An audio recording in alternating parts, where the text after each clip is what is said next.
Thank you all. All right, guys, this is our preteen class. Show them some love again. That's awesome. And I have a fourth grader that's moved up, and she has been looking forward to this forever. So it's super excited, and it's awesome. So it's kind of fun about what we can kind of do. And that's the kind of the neat thing that if you've been here up at church any regular amount of time, you never know what's going to happen from one week to the next. It's going to be something completely different, and it can be a different environment. Sometimes Tony can stretch you, and he can go one way, or sometimes it may draw that back. We've used all sorts of different props. My mom always talks about the props in which I've used, and I've had a vacuum cleaner and a leaf blower and concrete and cinder blocks, 2x4. I mean, just a ton of stuff. And like I said, I got a cool prop, and I'm really excited about this today because I think in our lives we're going to be able to really relate to this, because who doesn't like explosives? Like any type of explosion whatsoever. Like for the 4th of July, you went and you saw explosions. Now they were a little bit more controlled somewhat, but we like things that just go boom. Am I the only one who likes this? Because, I mean, I like things that make just destruction and how do you describe it? Just you like movies that go just what? How do you talk about that? I mean, it's just. I mean, what I really want to do, I want a demonstration, but we can't do that for insurance purposes. But I would really like to just have something up here that everybody could just. I mean, those booms that you feel it down deep. That kind of explosion that just. The movies, you go there and you see all these explosions happen. You got Bruce Willis flying through the air and all the diehards, and it's just like, yeah, and you're just you feel it down deep, and it's like you're a part of it, and it's awesome. And like here recently, we went and we watched the Fun Fest fireworks, and we always had this routine we do, and we watch them on Stone Drive, and you can still hear boom, and it's like. Yeah, I don't know. I really like it a lot, and which is another reason why I'm so excited about being here. I can't wait anymore. So this is awesome. This is a firework, and this is a very expensive firework. And if you haven't noticed, it's so heavy that the stick bows. This thing booms. And I've got a video of it. A friend of mine, they actually stuck one. They took a gas tank off of a truck. They cleaned it all out, got all the residue out, and they put it in the gas tank and they lit it and they ran. And this thing went boom! And then when it done that, they came back with a video camera and it blew apart the gas tank. Who don't want to see this baby go off? I mean, it's awesome. And I think it's another reason why I like guns is because it's a little bit more controlled and they go boom. And they're you can be destructive and stuff like that too. And the reason why these things are so awesome, actually I'm not sure why, it's just awesome. And growing up, we did this all the time. And we got these little packs of 50, these little Whistler bottle rockets. And they just didn't do anything except you lit it and they go and that was about it. But when you're 12 years old, it's cool. And Dad made us always practice safety, so he would always take a piece of conduit or metal pipe, and he would drive it in the ground at an angle so that way we could light it and run away and be safe. And that's what me and my brother always did. And we always had this cousin who was more daring, and he would always start, "Hey y'all, watch this," like a typical Southerner would do. And then I remember this one time he was like, "Watch this," and he'd hold it in his hand and he would just, "Yeah, look how bad I am." And me and John's over there like, "I don't know. Dad said use the pipe and we're doing this and we're running away." And he was like, "You bunch of weenies." And he kept doing this. He did it about 5 or 6 times. But the one time he done it and he had it down here and he lit it, and it was a really fast fuse and it blew up on him. And he was really lucky that all it did, he got just a little burn on his face and on his arm. that was the last time he ever done it too. Because just like, even though this is cool and the effects of it is awesome, it can be dangerous. And anytime we got a new firework, we would always come around and we'd be like, "Cuz, look what I got." We'd be like, "Okay, what we're going to do is, here's the plan. We're going to wait until dark, then we're going to set it off because it's going to go boom, we're going to have a fireworks show and it's going to be great." But we couldn't wait. It was like we was just itching, to set that off, and we couldn't wait.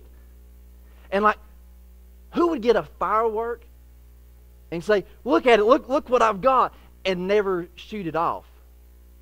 Like, you wouldn't do that. If it was my cousin who got the firework, we'd be the ones like, "Hey man, come on, let's go. Forget dark, let's do it now." "Well, I need to wait till my parents go home. They know we're going to safety. We'll put safety glasses on and a hard hat. We're good. Let's go light this baby up." But I think many of us are kind of like a firework that gets set on a shelf. That we may say and tell other people, "Hey, yeah, I go to church," or "I'm a Christian," or "Yeah, I'm saved." But there's no fireworks show. There's nothing to show for it. And I wonder if a video was made, a video synopsis of your life, what would it show? Would it show exploding fireworks, or would it show, well, he was a good firework. He sat on the shelf very well, didn't move very much, collected a lot of dust. Like, what would our video reel say about us? Would it sell the fact that Christianity is awesome and it explodes and it's great? Or would it show more boring or routine or just monotonous? Like, what would our life show to others? When others look and examine our lives, do they see a fireworks show? Or do they see something boring, unattractive, something that's not appealing? I don't know about you, but I want the fireworks. That's what I wanted for my marriage. I didn't want no bored, boring marriage, so I married a super hot woman. We had fireworks. It's awesome. I love it. That didn't go the way I thought it in my head. I love my wife. We'll leave that at that.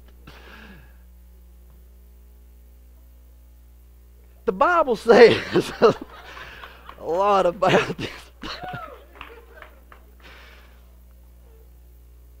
How do you recover from that?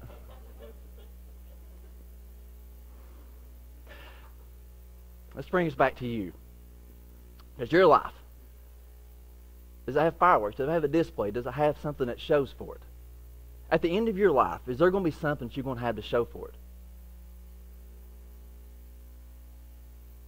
I think a lot of times we have these great ideas maybe starting out. Maybe how things are going to be, maybe how college is going to be, maybe how that first job is going to be. We all have an idea how that new car is going to be. It's going to be great. We can roll with the windows down. We're going to look awesome pulling up to pals. And then you get your payment, and it's like, why did we buy a car? And reality sets in.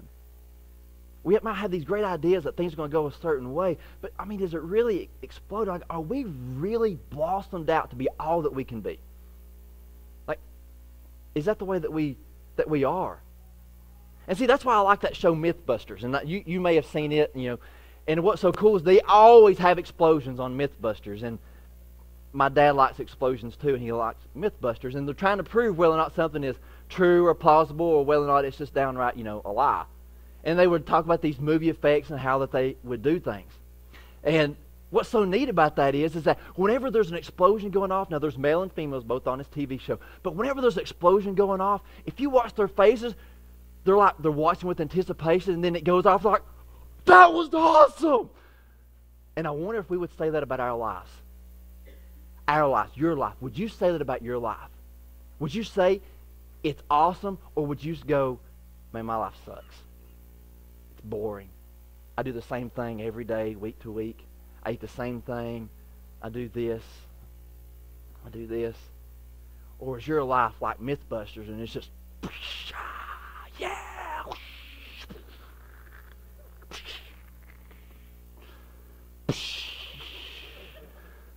What does your life show?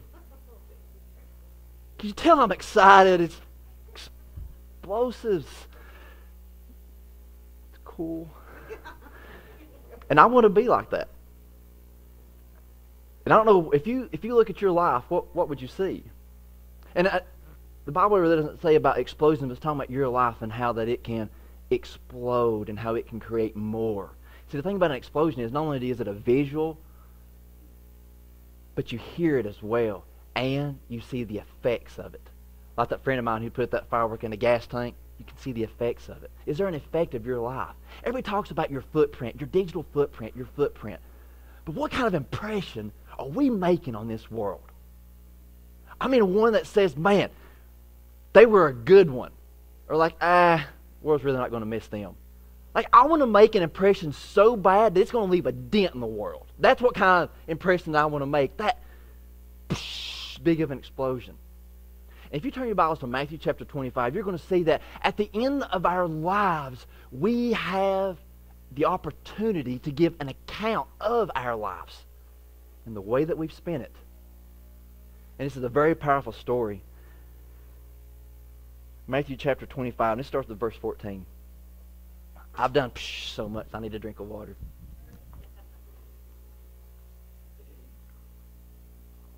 Matthew chapter 25, verse 14. It says, this is Jesus talking now, and he says, again, the kingdom of heaven can be illustrated by the story of a man going on a long trip. He called together his servants and entrusted his money to them while he was gone, and he gave 5 bags of silver to one, 2 bags of silver to another, and 1 bag of silver to the last, dividing it in proportion to their abilities. Then he left on his trip. Now I like this, because he's got 3 different servants. Now, there's a couple things that stick out in this. One, he entrusted.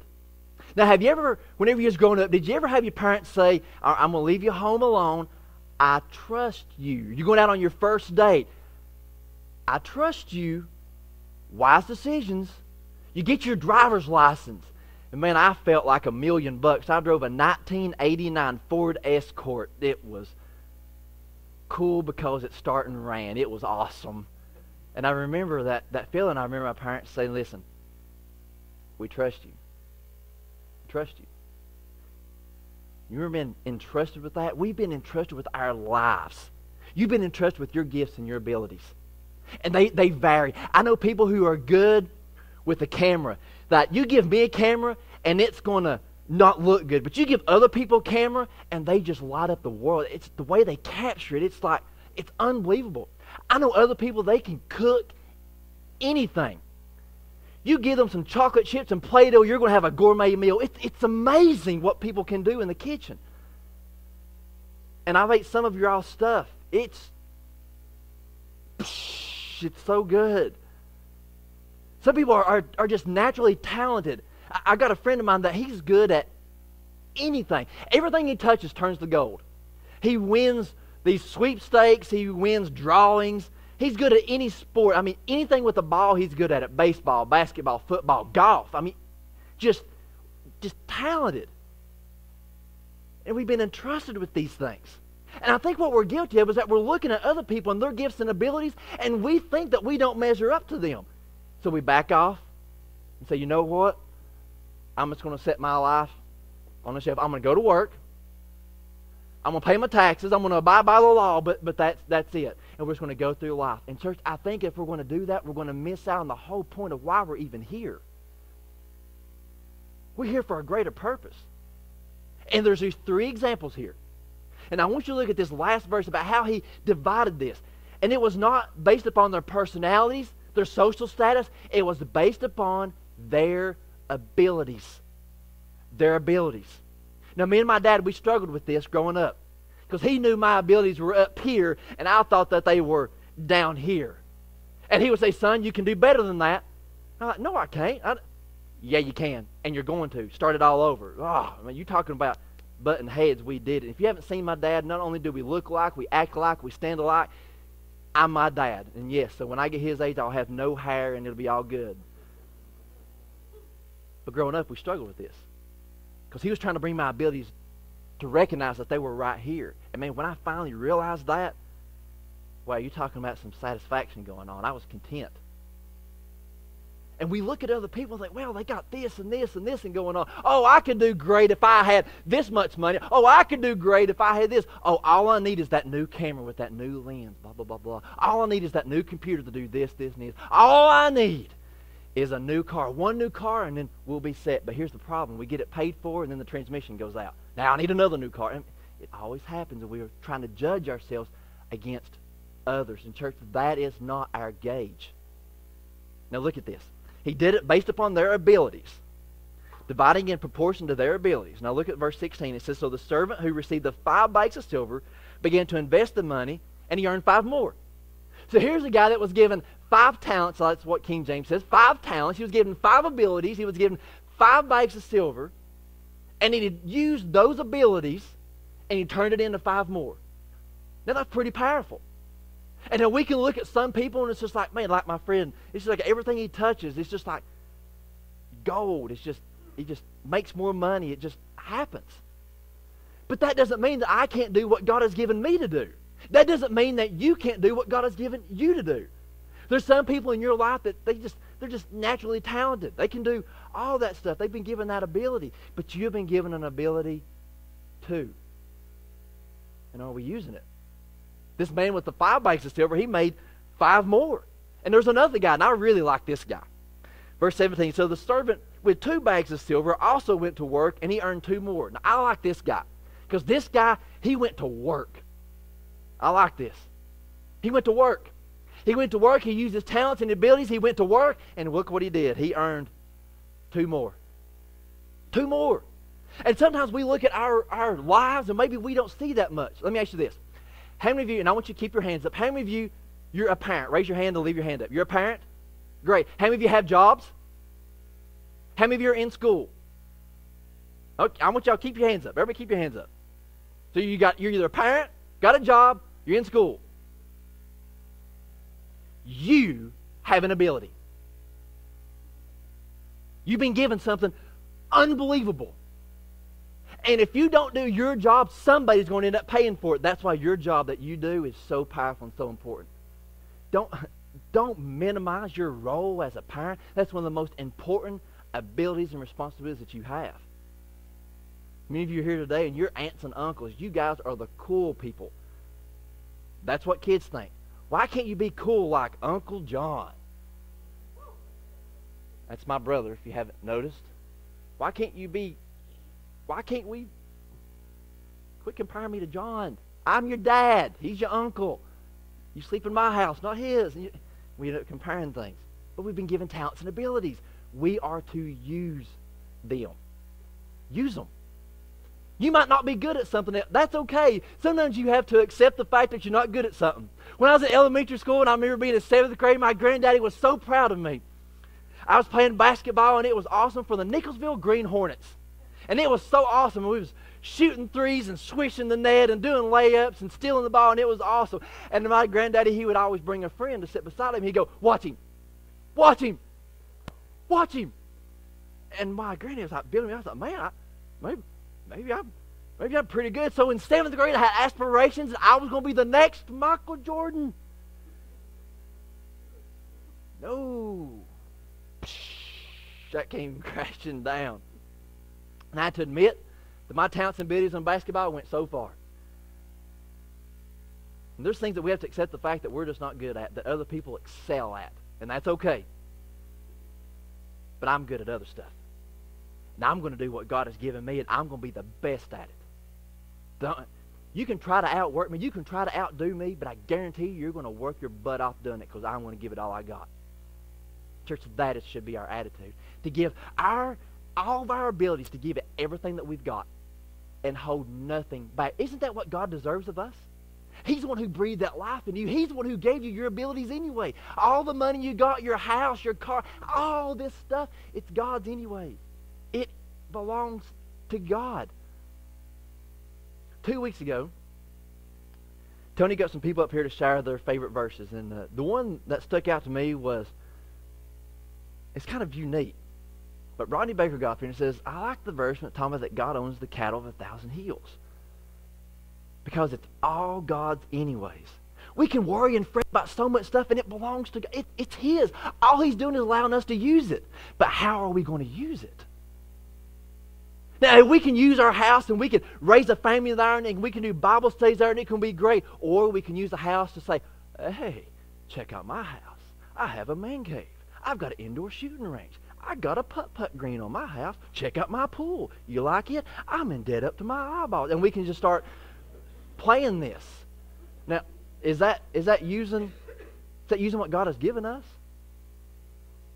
See, we can play things completely different. It's all about our attitude. Now, how is your attitude? Are we going to go through life and give it everything that we've got? If we have 5 talents, if we have 2 talents, are we going to give it everything that we've got? Or are we going to be like this firework that I'm so itching to set off? And just set it on a shelf and say, you know what? I got me a firework. It's kind of like buying a new truck and never using it. It's kind of like buying a car and afraid it's going to get dirty that you can't drive in it. There's this other guy. Verse 18, it says, but the servant who received 1 bag of silver dug a hole in the ground and he hid the master's money. He didn't use it. Didn't use it. Wasted it. Just kept it there, right here on the shelf. It's great. Check it out. I got a fire. Nobody cares you got a firework. You going to shoot that baby off or not? I'm going to tell you, I'm going to shoot this thing off. Not today, but I'm going to shoot this thing off. But are we doing this with our life? Are we using all of our talents and abilities, or are we just letting it sit on the shelf? What this guy did, he dug a hole and he buried it. Church, we had better use everything that we've got and give it everything that we've got.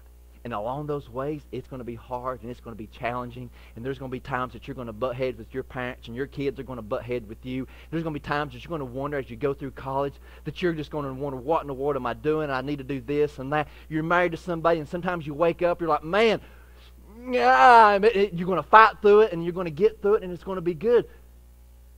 We've got to create an explosion. We've got to use what God has given us. It's not easy. It's not meant to be easy. And if you want, you can be like this guy and make you up an excuse. And we can try to convince us to make up some really good excuses. I know some people, they are professional excusers. You know, people like that, man, they got an excuse for everything. For everything. They're like, man, I want to go on that roller coaster. All right, let's go. No, I'm wearing jeans. Oh, okay. Man, I really, really need to go to church. Let's go. No, I ain't got nothing to wear. You got clothes on, man. Let's go. You know what our dress policy is at Uplift Church? Please do. Just wear something. Just cover it up and come on in. We're going to teach you about Jesus and He'll do everything. And you can't make no excuse. You can't. Well, I would, but the music's a little loud. Yeah, we're excited about God, and we think that He deserves all of our praise and worship because He's immaculate. He's awesome. Yeah, they're a little wild, and they got up there with these little dancing lights and all, and in church. Yeah, we think you can freely worship, and you can give God your very best. What excuse do you have? This guy dug a hole. And he buried it. Now, would you say that if I were to take this firework and dig a hole and I'd bury it, and I just left it there, would it be a waste of a perfectly good firework? Absolutely. Because this thing is speaking to me right now to go off. I came in this morning and I said, Super Dave, I got the most amazing prop ever. And I went, look. And he said, you're not setting off in church, right? Right. No, we ain't. But boy, do I want to. I'm so excited. Are you excited about your life? Right now, where you're at. Now, there's some crummy things that happen along the way, but for the most part, we can have a smile on our face and we can just plow through it. Why? Because we're going to use what God has given us. But this one guy, he didn't. And church, I want to ask you right now, are you doing and living the life that's giving God everything that you've got? Are you giving your kids everything that you've got? Are you giving your spouse everything that you've got? Or are you not? Or or you're not. Now, Daniel Fisher did a great job. Did Daniel Fisher not do a great job last week teaching us about priorities? He did an awesome job. And he taught us about that the number one, the building block, the foundation of all of our priorities should be God. Now, what excuse can you give to God? I mean, you're talking about the God who created everything, out of nothing. And he says, okay, why hadn't you done this? Well, I didn't feel like it. Church, I know I've said this multiple times, but if you only do stuff when you feel like it, you'll never do nothing. Never. You'll never go to the gym. You'll never start that diet. You'll never cut the TV off. You'll never go to bed. You'll always have an excuse. Look at this next verse. Verse 19. After a long time, their master returned from his trip and called them to give an account of how they had used his money. The servant to whom he had entrusted 5 bags of silver came forward with 5 more and said, Master, you gave me 5 bags of silver to invest, and I've earned 5 more. The master, look at this. The master was full of praise. Well done, my good and faithful servant. You've been faithful in handling this small amount, so now I'll give you many more responsibilities. Let's celebrate together. I remember growing up, and I so bad wanted to hear those words from my dad. You did good, son. You did good. Let's go to Teddy's and get some ice cream. All right, let's go. And just want to hear those words. Good job. Now, let me make this clear. My dad will not tell you good job if you didn't do a good job, okay? There's no participation trophy in my house. You understand what I'm saying? If you did a good job, he would tell you. If you didn't, he would tell you, son, you didn't do good. But yesterday you said it. Yesterday you did good. Today, no. This guy had this 5 talents. He said, hey, master, I did it. I used it. Here's your 5 more. And he's full of praise. Full of praise. Well done. Well done. Don't you want to hear those words? Well done. Church, this is why it's so important that we would live our life and give everything that we've got. That at the end, we're going to give an account to God. Not whether or not we're saved or lost, but how we have used what He has given us. And I don't know about you, but I want to hear those words. Well done. I am 38 years old. I've been married for almost 16 years.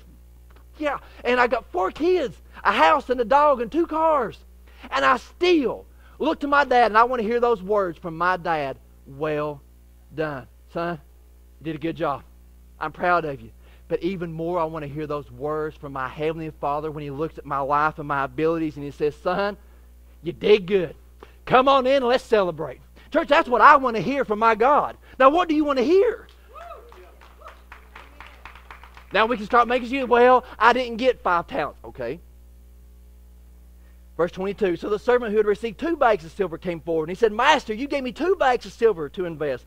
I've earned 2 more. The master said, well done, my good and faithful servant. You've been faithful in handling this small amount. So now I will give you many more responsibilities. Now listen to this. Let's celebrate together. They're having a big party because these 2 guys have gave it everything that they've got. And guess what they earned? That much more. And we look at people and we may say, no, I can't. They got more than I do. They got more than I do. But he said, look at this in verse 23. Now don't miss this. Well done, my good and faithful servant. You've been faithful in handling this small amount. See, I think many of us are looking around. We're looking for the big thing that we can do for God. The flash. We want the explosion. We want something huge. Something huge. But why would God give you this great big thing when you can't even be faithful to your family? Why would God give you this great big thing? Why would God give you this great big promotion at your job when you ain't giving the one you got all you got? Why would God trust you with so much more money when you can't manage the little that you got now? You understand what he's saying here? You've been faithful handling this small amount.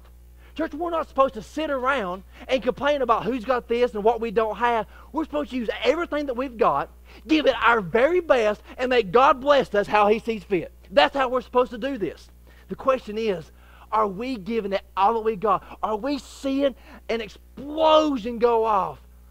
Or are we seeing something sit on a shelf? Not touched, not used, not making any impression. Now, whenever we went to the Fun Fest fireworks to see all these fireworks, there were some that we didn't make a comment about. It was cool. It went off and it just went boom. But there was these others that went out and they went and there was all these little these little, like, I don't know what you call it, firework, crystal gunpowder on fire, and it was just like raining. And my kids are going, wow, that's awesome. Look at that. That's a teddy bear. Wow. Wow. Do our kids say that about us? I don't know who said it, but I just heard it. Somebody said it earlier when they was passing around that ball, and they said about who's your hero. They said first God, but then after that, my parents. Wow. What would our kids say about us? What would your kids say about you? What would you say about your parents? You would say, man, wow.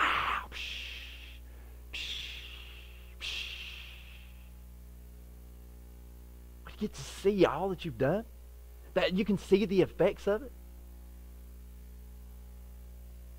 I want to make an explosion. Create something so big that you have no choice but to see it. Now, not that it's going to be flashy or anything like that, but just that it's going to be just that type of lifestyle that just, man, that God is awesome. That's what I want to show you. The question is, we've got two guys here. One has 5 talents, one has 2. Which one do you relate to? Because there's also the third guy. We know what he did. Verse 24.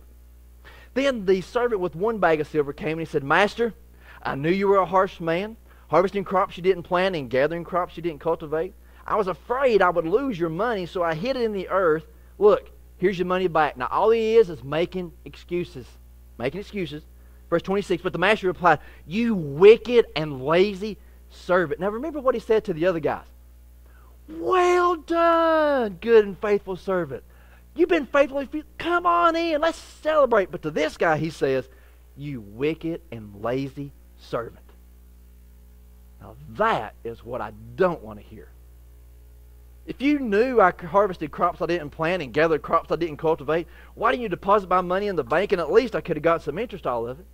Man, he didn't hear the same words. You wicked and lazy servant. Why didn't you at least do this? Haven't you told that to your kids before? You know, why didn't you at least just do this? Just a little. Just maybe you couldn't double it, but maybe you could have got maybe just a little. You could have done something. No, he took that baby and dug a hole. He set that firework on the shelf. But then he goes on. Verse 28. Then he ordered. He said, take the money from this servant and give it to the one with 10 bags of silver. To those who use well what they are given, even more will be given. And they will have an abundance from those who do nothing. Now, read that again. To those who use well what they are given, even more will be given. And they will have an abundance. But from those who do nothing, even what little they have will be taken away. Now throw this useless servant into the outer darkness where there will be a weeping and gnashing of teeth. Wow. Church, one day we will give an account of our lives. Now don't think that we can just do whatever we want to here and just not give an account of it. We will give an account. How we lived our life, the resources we've been given, and what we've been done for. And you can be like the one guy, and you can make excuses, all the excuses in the world. Well, I would do that if my parents hadn't have done this, or I had a rough life, or I got divorced. And church, I'm telling you, there's things that happen to everybody. We all have some sort of level of stuff that we're going to have to deal with and issues. But how are we handling the issues that we face? Now, if I were to ask you, which guy do you want to relate to? Which guy would you say, I want to be like that guy? Would it be the number 1 guy with 5 talents? Would it be the next guy and he had the 2 talents? Or would it be the lower guy? He didn't use any of his resources. Now the question is, which one would you relate to? Which one do you want to say, I want to be like that guy? Now I like the 5 talent guy, but I know I'm not him. I'm not him. Everything I touch, I'm not that good at. I know some people who are, and I encourage those people. And those people are some of my friends. That I would tell them, hey, we're buddies because I want to try to glean off of you and maybe I can get some of your, goodness and rub it on me. I want to rub your bald head and maybe I can, get some of that goodness over here. But the guy with the 2 talents, he went to work. I like this guy. He took what he had and he went to work. He used all of his talents and abilities and he earned that much more. Which guy do you relate to? Or are you the guy who says, you know what, I'm a Christian and all that, but there's nothing to show for it. And it's like his firework, it's not going to set it off. And I can go around and say, hey, check it out, I got this firework and it's got full of gunpowder and it's going to go boom and have a flash. And Awesome. Great. When are you going to set it off? Oh, I ain't gonna set that off. No, I can't set that off. I ain't going to set it off. I'm going to keep it. And then every time we see somebody like, hey, remember that firework I got? And you're like, yeah, who cares? You ain't going to set it off. Oh, no, I ain't going to set it off. I'm going to set it on a shelf. I'm going to look at it. It's a firework. You're not going to care about it. I wonder if that's not what some people think about our lives.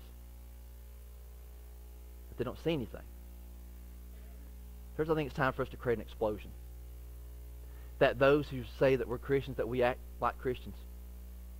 That we treat our waitresses with respect. That we show our families what true love really is. That we give it our very best and hold nothing back.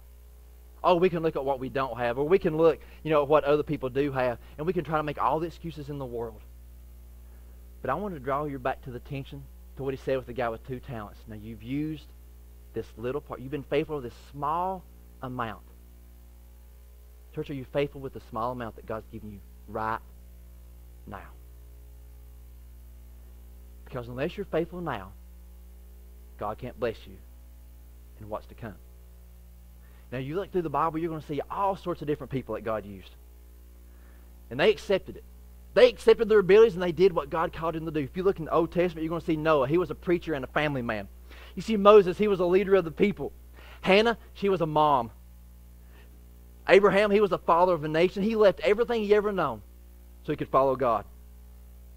You see Sarah, his wife, and she was a mom. You see Samuel, he was a priest. Rahab, she was a prostitute, but she was a protector. Elisha was a prophet. And these guys, God used in an amazing way, but before God used them there, they had a previous life. You look over to the New Testament, you see Matthew, Mark, Luke, and John, and Peter. You see amazing people like Barnabas and Stephen. You even see Mary, Jesus' mother. God used them in an amazing way by all these people that had a previous life. Before God used them to do something great, they were faithful in the small thing. Now listen to this. Now I'm just going to go through this really fast. Moses started out as a shepherd. King David, was a shepherd. Rahab, even though she was a prostitute, she protected the spies, and God blessed her, and she's in the family tree of Jesus. Don't tell me God can't use you. If he can use a prostitute, he can use anybody. Elisha, he was a farmer. God called him on the farm. Matthew was a tax collector. Mary was a teen mom. Paul was against the church. Luke was a doctor. Samuel was a little boy when he first heard from God. Sarah was told she couldn't have kids in her old age, and she even believed it herself. But God said, you will have a child. Hannah was the same way. All these people God used, but they started out being faithful with just a small thing. And we're faithful over the small things. We can be trusted with the big things. I remember having this talk with my dad as well. I was talking about driving earlier. I remember when I got pulled over by a Virginia state trooper. His name will be anonymous, but I was 16 years old, and y'all probably know who he is. But anyway, I was driving, and speed limit was 55, and I passed this state trooper coming this way, and I'm like, maybe he didn't see me. I was naive, because he whipped it around like it was some sort of ex-con, drug-dealing, mama-killing guy. So anyway, he started chasing after me. And when he passed me, I looked at my speedometer, and I went, ooh. And didn't really know exactly how fast I was going. I just know that it was pretty fast. And then he pulled over and he said, son, you know why I pulled you over? And I went, I have no idea. That was a lie. And he said, I clocked you at doing 76 and a 55. I went, there ain't no way. This is a Ford Escort. Someone needs to get out of the car. And my car didn't have air conditioning. And so I had just gotten off work, so I took my shirt off. I just thought I was cool when I was driving, 16 years old. And so he made me go sit in his trooper car where the air conditioner was. And he had that full baby on wide open max. I was so cold. Just... It was cold. I was like this. And started shivering. And he wrote me a ticket. And I didn't want to tell my dad. I made Mom do it. I said, Mom, I ain't telling him. She said, oh, yes, you are. And I went, then he ain't going to know because I am not telling him. She told him. And I remember hearing the words from my dad. It's the only time I ever heard them. And I want you to listen. I know I talk about my family and my dad a lot, and it's just I have influences. And this goes right perfectly along with this story. Because we have to give an account. And I had to give an account of my actions. And I heard these words from my dad, and I'll never forget it. He was sitting in his recliner, and I was sitting on the coffee table right at the edge. And he said, son, I'm disappointed.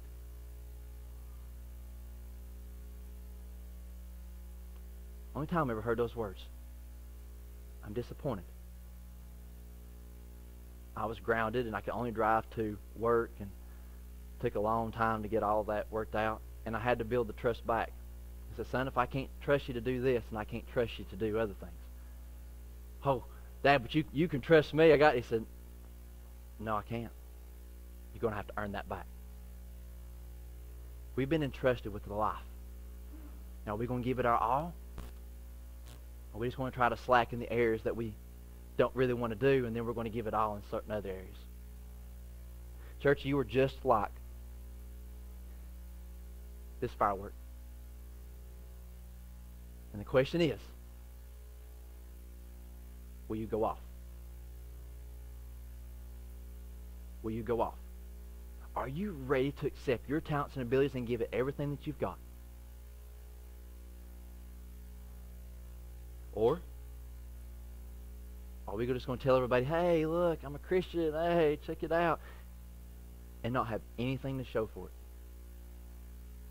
Could you imagine what would happen in our lives if every one of us to live to our full potential, not judging it based upon everybody else? I see other people, they're driving nice cars, they're driving great big brand new trucks and all that, and that's fine. My payment's cheaper than theirs. We can't judge on everybody else, but we can do what God has given us. The question is, are you ready to be faithful? Now, there's 3 different groups here of people, and I know some of you, you've probably been sitting on a shelf. That you and your relationship with God is not really where it ought to be. And today is the day that, you know what, I'm going to start being faithful over these few things. Others of you, you're sort of somewhere between the guy that didn't use his abilities and the number 2 guy, and you're dabbling in it, you're giving it, but you're just not giving it your all. Could you imagine what would happen if we would give everything our very best? Church, I'm telling you, not only would it change the attitude of our church, it would rock this entire region, families, marriages, schools, all would change because we're giving it our very best. You have neighbors around you. Are they seeing fireworks? Psh, or do they see silence? You have family. Do they see fireworks? Or do they hear nothing? I don't know where you're at right now in your relationship with God or your relationship with work, but you've been given talents and abilities. And what God's calling us to do is to set it on fire. I'm going to ask you to bow your head and close your eyes just for a moment as we pray together. Father God, how great and mighty and powerful you are. And we thank you, Father, for your word and how it speaks to us and how it's so relevant to our lives today. God, how something so simple as a firework can be used as a prop, and how it's so clear to us that we have to give an account of what you've given us. Right now, God, I pray that you would speak. Holy Spirit, right now, would you speak? Speak to us, God, and let us know in the areas of our lives that we need to make a change on, that we might need to make an improvement on. We might need to give something our very best. As you continue to pray, there's some of you today, and you've not been really giving it your all. Maybe at work, maybe at home, maybe in your marriage, maybe with your family, maybe with your friend, maybe with God. Like, you've dabbled in it, but God's saying, I want your everything. Whether you've got 5 talents or whether you got 2, I want your everything. I want you to give me your very best in everything. Your very best. If that's you today, God's speaking to you and he says, listen, I want all of you. I want all your talents. I want all your abilities. Right now, would you speak to God and say, God, that's me. God, that's me. You're speaking to me, and I recognize that. If that's you today, would you just tip your hand up and say, yes, Pastor, that's me. God's speaking to me, and He wants my very best. Hands are going up. Thank you. Thank you. God's speaking to me. He wants my very best and nothing back. He wants my very best. I've been holding back. He wants my very best. In my marriage, at work, He wants my very best. God, I pray that you'd help us, that we wouldn't judge our lives against others, but that we'd be faithful over these small things, God. And as we're faithful over these small things and responsibility with our finances and our homes and in our families, God, you can bless us with so much more. Because what you tell us in your word. God, maybe we can be like Hannah and Abraham and David. And as they started out, they were just faithful over the small things. And they were entrusted with the big things. God, you've seen their hearts and hands. And I pray for them, Father, that you would strengthen them, that they'd be faithful to what you've given them. There's others of you here today, and maybe your relationship with God is skewed and you don't really have a close relationship with God. And right now, He's speaking to you. He's speaking to you, and your heart is beating out of your chest, and He's wanting you. He's wanting you to turn your life over to Him. That way you can have this life of freedom. That you can have this life of no regret. That you know beyond a shadow of a doubt that you are saved and that you belong to God. If that's you today, would you call on God and say, Lord God, save me. I need Jesus. I don't need a more car. I don't need money. I need Jesus. Save me from my sins. Save me from myself. I accept Jesus Christ as my Savior, and I believe that He died on the cross and rose again for me. Now I give you my life. Nobody's looking around. If you prayed that prayer today to accept Jesus Christ as your Savior, may I pray for you? May I pray for you? You just slip your hand up and say, yes, Pastor, I prayed that prayer. God, you're good.